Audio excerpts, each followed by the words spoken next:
I gave my parents $800 a week. Then they betrayed me. 24 hours later, they were desperate. They chose my sister over me, until the money ran out. Now they're at my door. For a whole year, I sent my parents $800 every damn week, making sacrifices just to keep them comfortable. And what did I get in return? A cold slap of reality when I found out they went on a family vacation without me. They didn't even bother to tell me. Hell, they even lied to my face about being sick while sipping cocktails on a beach. That was the moment I realized the truth. I wasn't family. I was just their personal ATM. 24 hours later, my phone exploded with missed calls. I should have seen it coming. The signs were always there. How they talked about my brother like he was God's gift to mankind while I was right there. How they always found a way to praise him, even when he did nothing. But this was a new level of disrespect. I worked my ass off to make sure my parents didn't struggle. My dad got laid off, and my mom called me in tears, saying they didn't know how they were going to make it: bills, food, their mortgage. I couldn't let them go under, so I stepped in. At first, it felt good to help, like I was doing something worthwhile. But the more I gave, the more they expected. If I sent $800, soon enough it was, "Jack, things are tight this week. Any chance you could send a little extra?" They never came right out and said it, but the guilt trip was always there. And like a fool, I kept sending more. Meanwhile, my brother Ryan was living comfortably in his little bubble. He married a woman with money, which, in my parents' eyes, made him a success. Never mind the fact that he hadn't worked a day in his life, that his wife's money was the only reason he had it easy. He made smart decisions, Jack. You should learn from him. Yeah, the only decision he made was marrying someone willing to bankroll him. But sure, let's pretend he built his life with his own two hands. I never said anything. What was the point? No matter what I did, he was their golden child.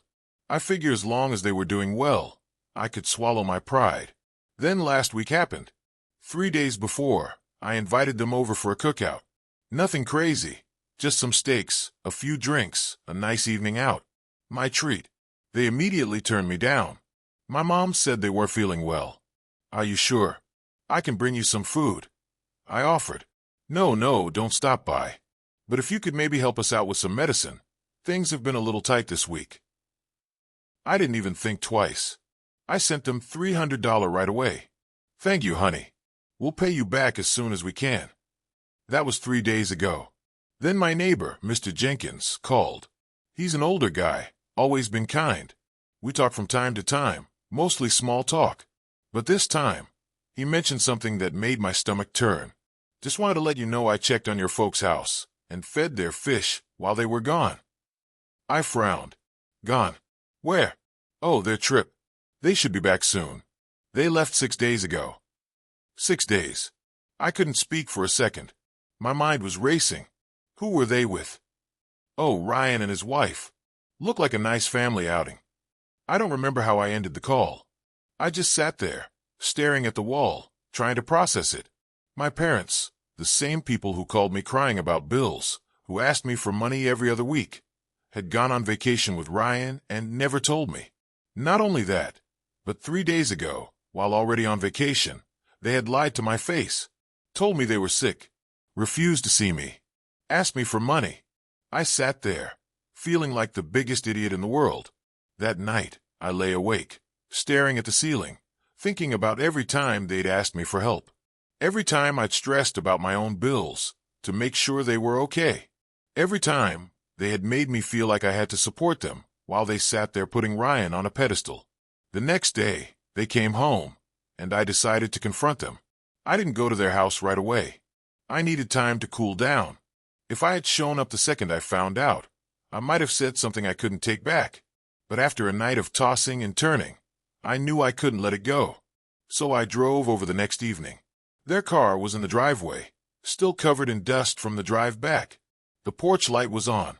I knocked on the door, and after a few seconds, my mom answered. Her face lit up as if nothing had happened. Oh, Jack, what a nice surprise.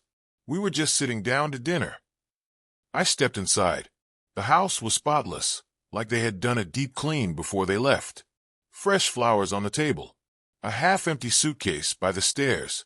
It was like walking into a scene from a perfect little family vacation. I took a deep breath. "So, how was the trip?" As soon as the words left my mouth, I saw it. The flicker of guilt in her eyes. She forced a smile. "What trip?" I let out a short laugh. "The one you took with Ryan and his wife. The one you lied about." Her expression changed instantly. She glanced toward the kitchen, hoping my father would intervene. He didn't. I could hear him moving dishes around, pretending not to hear. I waited. I wanted to give her a chance to explain, to admit it, to say something that would make sense. Instead, she crossed her arms. "I don't understand why you're upset. We don't have to tell you everything we do." I stared at her. "Are you serious? I've been sending you money every week. I paid for that trip without even knowing it. And 3 days ago, you told me you were sick. You asked me for money for medicine while you were probably sitting on a beach." Now my father finally decided to get involved. He stepped into the hall, arms crossed. "Watch your tone." I let out a sharp breath. "You know what? No, I'm not going to watch my tone. I bend over backwards to help you, and you lied to me." My mom sighed dramatically, like I was the one overreacting. "We were just trying to have a nice trip, Jack. Why do you have to make everything about money?" That was it. That was my breaking point. "I hope you enjoyed it," I said, pulling out my phone. I opened my banking app and canceled the automatic transfers right in front of them. My mom's face paled. My dad's jaw clenched. For the first time, they actually looked worried. "Jack, don't be like this," my mom began. "You know things are hard for us." I laughed. "Yeah, they weren't hard enough to keep you from going on vacation."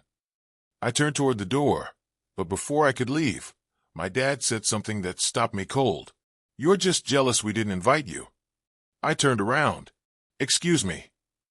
He shrugged, completely unfazed. "That's what this is really about, isn't it? You're throwing a tantrum because we didn't invite you." I felt my hands tremble, not with sadness, but with raw, boiling anger. "That's the difference between me and Ryan," I said. "He wouldn't have given you a dime, and you still treat him like he walks on water. I spent a year making sure you were okay, and you don't even respect me enough to be honest." I didn't give them a chance to respond. I walked out, got in my car, and drove away.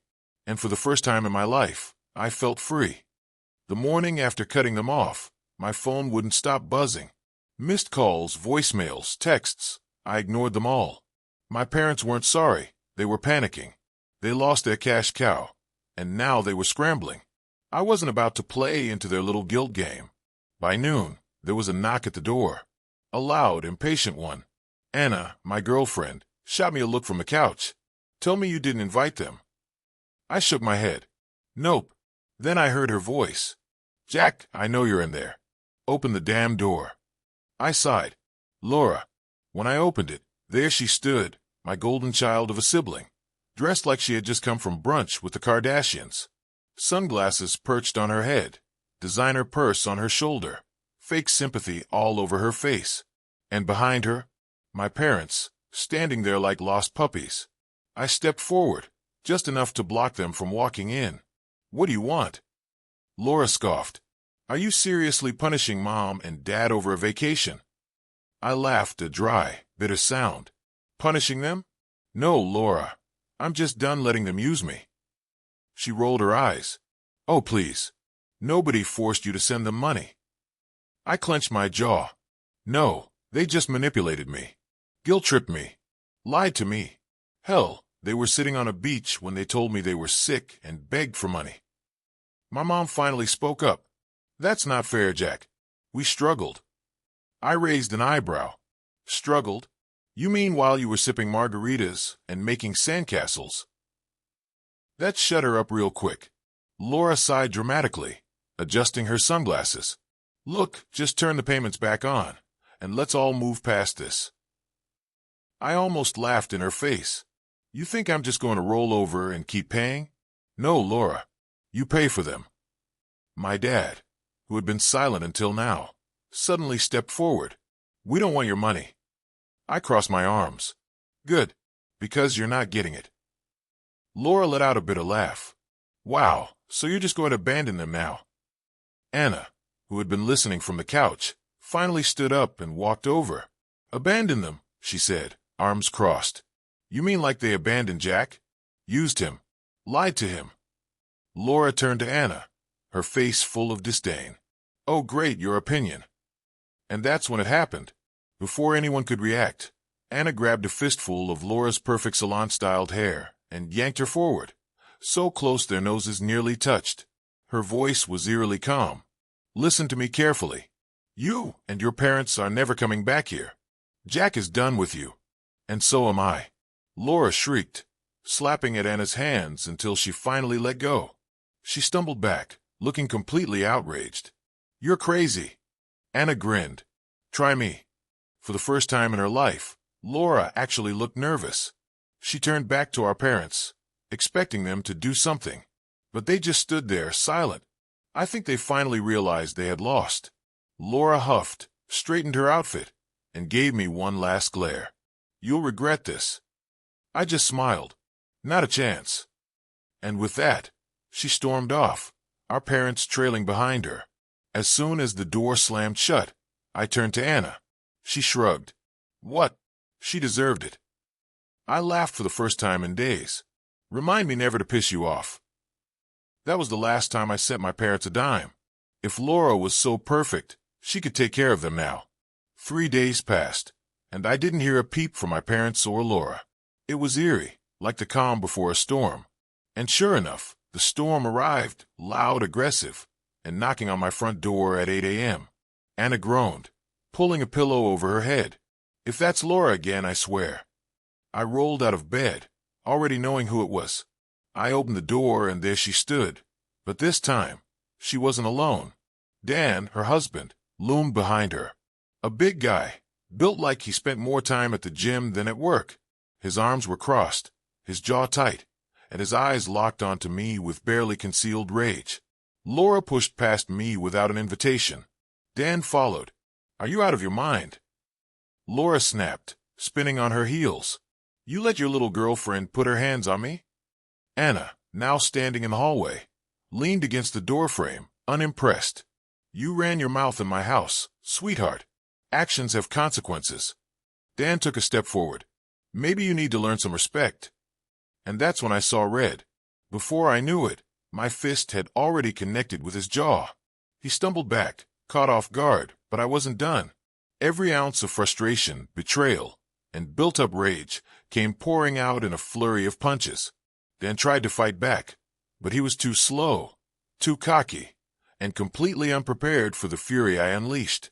By the time I stepped back, he was on the floor groaning, his face a mess of bruises and swelling. Laura screamed, dropping to his side. "Are you crazy?" I shook out my hand and glared at her. "You brought him here looking for a fight. Congratulations. You found one." Dan coughed, wiping blood from his lip. "You didn't have to go so hard, man." I leaned down, my voice low. "You step foot in my house again, and it'll be worse."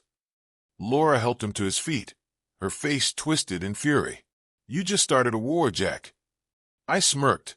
"No, you did. Now get the hell out of my house." They left without another word. Anna walked over, arms crossed, staring at the door. "Well," she said, taking a sip of coffee. "That escalated." I let out a breath and laughed. No kidding. For the first time in my life, I felt free.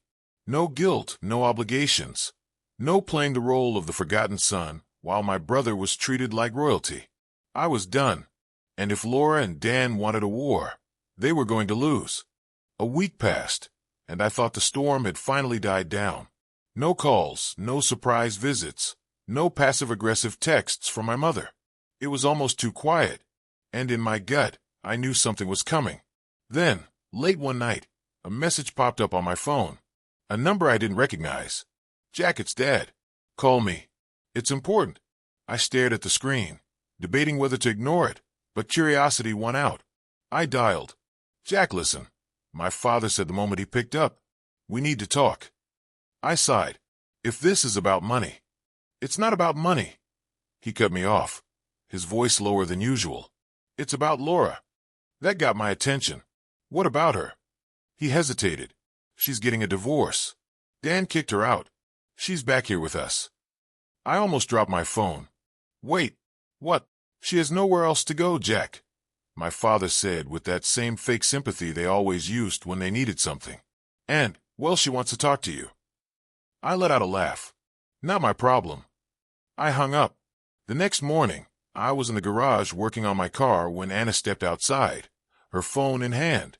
So, your parents are officially desperate, she said, showing me the latest text. It was from Laura this time. Jack, please. I need your help. Can we talk? I ignored it. I knew what this was. She didn't give a damn about making amends. She wanted a bailout. That afternoon, I went out for a drive to clear my head. When I pulled back into my driveway, I spotted an unfamiliar car parked outside, and standing on my porch, arms crossed, was Laura. I sighed, stepping out of my car. You've got 5 seconds to explain why you're here. Laura turned, and to my shock, she actually looked like a wreck. Her makeup was smudged, her hair wasn't perfect for the first time in her life, and her designer clothes were wrinkled. Jack, I know you hate me right now, she started. Hate is a strong word, I said, unlocking my door. Disgusted? Sure. Done with your bullshit? Absolutely. She stepped closer. I messed up, okay? I know that now. I treated you like crap. I sided with Mom and Dad when I shouldn't have. But I need your help. I let out a sharp laugh. Oh, so now you need me? Now that your husband finally saw through your crap and cut you off? Tell me, Laura, what exactly do you need from me? A place to stay? Money? Someone to feel sorry for you? She swallowed hard, avoiding my eyes. Just please. Can we talk? Anna appeared at the doorway, arms crossed. Talk about what? How you let your husband march into our house like some tough guy. How you treated Jack like dirt while you lived it up on his dime. Laura flinched. I get it, okay? I was wrong. But you have no idea what it's like right now. Mom and Dad are on my case 24/7. They want me to take over paying their bills. And I can't, I just can't. I leaned against the doorframe. Oh, you can't? But you told me to just keep paying and get over it. Why don't you take your own advice? Laura exhaled, running a hand through her messy hair. Look, I know I deserve this, but... You don't deserve a damn thing from me, I interrupted. You're only here because you thought you'd have an easy life. And now that Dan kicked you out, you realized you have nothing. You sided with the wrong people, Laura. That's not my problem. Tears welled up in her eyes, but I wasn't falling for it. Not this time. Jack, she whispered, I have nowhere to go. I stared at her for a long moment. Then I stepped back inside and slammed the door in her face. Anna let out a slow whistle. Damn, that was cold. I exhaled, leaning against the door. Not cold. Just done. Laura banged on the door once, twice, then let out a frustrated scream before storming off. I watched through the window as she got into her car and sped away. Anna nudged me. You think that's the last we'll hear from her? I smirked. Not a chance. She'll be back. Desperate people always are. And I was right, because 2 days later, my parents showed up. The moment I saw my parents standing on my porch, I knew this wasn't a casual visit. My mother had that pitiful, feel sorry for me, look plastered on her face, and my father was standing stiff, arms crossed like he was preparing for a showdown. I sighed, leaning against the doorframe. Let me guess. Laura sent you. My mom wasted no time. Jack, honey, we just want to talk. No thanks, I said, starting to close the door. My father wedged his foot in. We're not leaving until you hear us out. I clenched my jaw. Then you're going to be standing here a long time. Anna's voice cut in from behind me. Let them in, Jack. Let's get this over with. I exhaled sharply, stepped aside, and let them in. But the moment the door shut, my father went on the offensive. Your sister is struggling, Jack, he said, his voice firm. Dan threw her out like trash. You're really going to turn your back on her? On us? I let out a cold laugh. You mean like you turned your backs on me? Lied to me? Took my money while you were out vacationing with her? And now you want me to step in again? I shook my head. Not happening. My mother sniffled, clutching her purse. We're family, Jack. We're supposed to help each other. Funny, I don't remember any of you helping me when I needed it. I shot back. You all were perfectly fine, letting me be the one to struggle. But now that Laura's getting a taste of reality, you suddenly remember what family means. My father's face darkened. You're being petty. Anna snorted. Oh, that's rich. You used Jack for years, treated him like a walking paycheck, and now that he's finally standing up for himself, he's the bad guy. My mother looked at Anna with barely concealed contempt. You don't understand. No, you don't understand, Anna snapped. Jack is done being your ATM. If Laura is as smart and capable as you always claimed, she'll figure it out. My father stepped closer, towering over me. You really going to let your girlfriend make this decision for you? I smirked. No, Dad. I made this decision a long time ago. Anna just happens to agree with me. My mother let out a dramatic sigh, dabbing at imaginary tears. Jack, we're barely getting by. We need you. I folded my arms. That's not my problem. My father's face turned red. You ungrateful little. I held up a hand. Careful. You're real close to saying something that'll make sure I never speak to you again. Silence. My father seethed, nostrils flaring, but he didn't push it. My mother tried one last plea. If you won't do it for us, do it for Laura. I let out a slow breath. I wouldn't do it for you even if I wanted to, because Laura doesn't care about me. She just cares about what I can do for her. My father's eyes narrowed. You'll regret this, Jack. One day, you'll need us.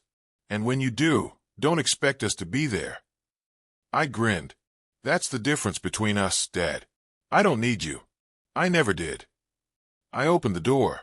Now get out. For a moment, neither of them moved. My mother looked like she wanted to say something, but the dead look in my eyes must have told her there was no point. They turned and walked out, stiff and silent. As soon as the door shut behind them, Anna let out a breath. That was satisfying. I laughed, running a hand through my hair. Yeah, it was. I thought that was the end of it, that my parents would finally take the hint, that Laura would figure her own way out. But I underestimated their desperation, because 2 days later, I woke up to the sound of tires screeching outside my house. And when I looked out the window, I saw Laura storming up my driveway, followed by Dan. The moment I saw Laura storming up my driveway with Dan trailing behind her, I knew this wasn't going to be a peaceful conversation. She was furious, her hands balled into fists, and Dan looked more like a man who'd lost everything and was just along for the ride. I opened the door before she could start banging on it. Turn around and leave. I'm done with this. Laura scoffed. Oh, you'd love that, wouldn't you? Just pretend like none of this happened. Like you didn't turn your back on your family. Anna stepped beside me, arms crossed. You mean the same family that treated Jack like an ATM? She smiled sweetly. That family. Dan finally spoke up, his voice lower, almost defeated. Look, man, we didn't come here to fight. I raised an eyebrow. Then why are you here? Laura inhaled sharply, as if forcing herself to stay calm. Because I have nowhere else to go. I have no money, no place to stay, and Mom and Dad are driving me insane. They expect me to take care of them now, like I'm supposed to just magically pull money out of my ass. I shrugged. Sounds rough. Her eyes flashed with anger. Are you seriously just going to stand there and smirk while I lose everything? I'm your sister, Jack. No, Laura, I said, my voice cold. You were never my sister. You were their favorite, their golden child, the one who got everything handed to her while I worked my ass off to keep them afloat. And now that the money's dried up, you're just as disposable to them as I was. Her face crumbled for just a second, and for a brief moment, I thought maybe, just maybe, she understood. But then she clenched her jaw and turned to Dan. You see, she hissed. This is what I've been dealing with. He's a selfish bastard. Dan sighed, rubbing a hand over his face. Laura, maybe we should just go. She snapped her head toward him, eyes wild. Go where, Dan? I have nothing. Thanks to you. Dan's face darkened. Thanks to me? You bled me dry, Laura. You acted like my money was an endless supply, and the second I told you no, you ran back to Mommy and Daddy." He shook his head. "You want to know why I kicked you out? Because I realized you were exactly like them, and I'm done being used." Laura's mouth opened, but nothing came out. Her face paled, and she turned back to me, but I was already shaking my head. "Don't look at me to save you. That ship sailed a long time ago." She swallowed hard, then turned back to Dan, voice trembling. I can change. Just give me another chance." Dan let out a bitter laugh. "Laura, I gave you so many chances before I finally threw you out. That was your last one." Tears welled in her eyes, but Dan had already started walking back to his car. She looked between us, like she was waiting for one of us to stop him, to beg her to stay, but neither of us moved. Finally, with a choked sob, she turned and ran after Dan's car, her designer shoes clicking against the pavement. Anna let out a low whistle. "Damn, that was brutal." I exhaled slowly, watching as Dan drove off, leaving Laura standing on the sidewalk alone. Yeah, but it was a long time coming. I shut the door, locking it behind me. And just like that, I was free. No more guilt. No more expectations. No more being used by people who never gave a damn about me. For the first time in years, I could finally live for myself. And it felt damn good.